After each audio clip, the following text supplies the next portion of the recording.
Bottom line, I almost got the show. I got the show name wrong. I was going to say Bottom Line IT on the Michigan Business Network because I did that show for like 11 years. But this is not Bottom Line IT. It's Getting a Grip on the Michigan Business Network. Same network, different show, different topic material. I'm Mike Maddox, your host. I'm glad you're listening. I'm glad you're joining us this week.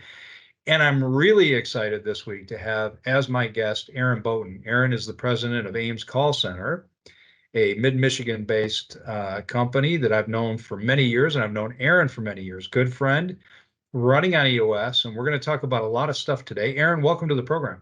Thanks, Mike. Appreciate having me. No problem at all. I'm glad you could join us. So to get started, Aaron, could you tell the listeners a little bit about Ames, what makes Ames unique, what Ames does if Sure. if they're not familiar with the company? No, absolutely. So Ames Call Center, we're a 24/7 call center that does virtual receptionist, telephone answering service, call center, customer service support, that type of thing for a number of different companies. We actually began here in Jackson, where our headquarters is back in 1932.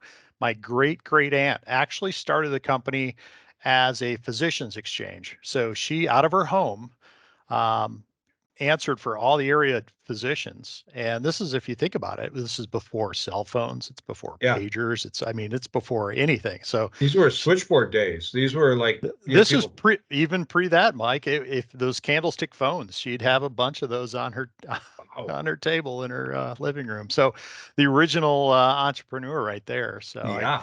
yeah, and I actually drive by her old home on the way to work every day. So it's a great inspiration every time Yeah, I drive by. absolutely. Yeah, And a great long history too. And yeah. and you've been with the company, running the company for quite a while, 20 some years? Well, I believe I'm on 29. That's 29. probably if you don't count child labor, laws back in the day, Yeah. sweeping up the parking lot and whatever else needed to be done. But yeah, actively 29 years. Well, congratulations. And that's a great heritage story too. What is it about Ames today? You're doing much more than answering candlestick phones on a dining room table. Sure. You serve companies all over the country, and you tell us what the core value is. I mean, you're taking calls for clients that do not have the bandwidth, capacity, time, or expertise to efficiently handle calls. Mhm. But what makes Ames unique in the market? Well, I think, coming to our approach to it, I think the secret sauce of what we do is it's our approach of how we take the state of the art technologies that we use. I mean, let's face it. I mean, everyone has access to pretty much the same technology, and and it's our approach, our people. I think first and foremost, the dedication of our people, and then our process. Not only our process about how we run the business, and I know we'll talk a little more about EOS and Yeah. that, but our approach to how we deliver our service, so that we offer a seamless solution for our customers, so we can act as an extension of their business and allow them to get out of the business so they can work on the business. Yeah, that's really important.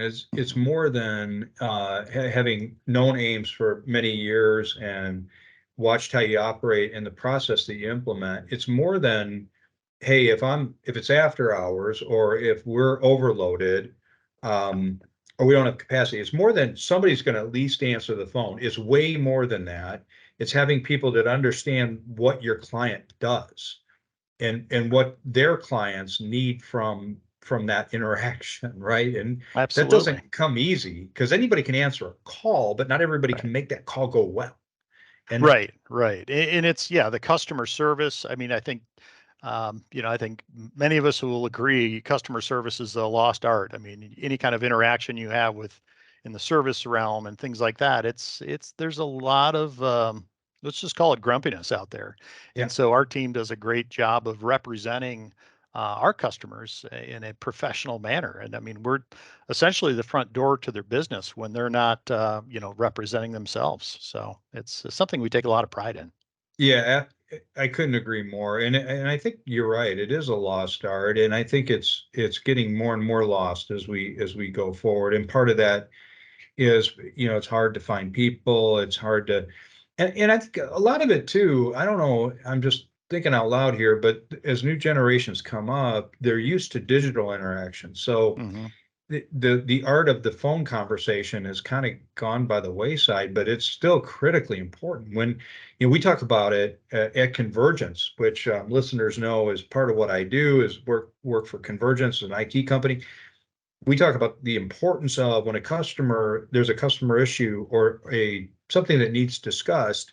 Don't send an email. You can follow up with an email, but have a phone conversation. Hmm. And it's for some of the younger folks on our staff, that's almost like I'm speaking in a different language. They're like, well, why would I do that? Right? Because Yeah. that's how you develop rapport. And you can also have a bi-directional interaction where you can't do that over email or text or Teams even. Certainly. Yeah, certainly. I mean, I think we've embraced, chat, text, voice, email channels, of course, in how we deliver our services. But you're right. I mean, I think, the art of conversation is certainly lost. I mean, I'm speaking with, as a father with two teenagers, I can, assure you they much rather text than talk. I think it's, our approach is, we can meet our customers' needs wherever they're at, whatever channel, omni-channel type of communication. However they want to communicate, you guys can Exact, support that. correct, Phone, text, chat, email.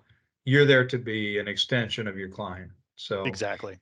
Yeah, awesome. Well, we are out of yeah. time in this segment. We've got commercials to get to, and we're going to get to those, and then we're coming back on getting a grip, not bottom line IT. That's a whole different podcast. Getting a grip is the one that I'm doing today and the one that I love to do the most. So we'll be back right after this with Aaron Boatin. Don't go anywhere.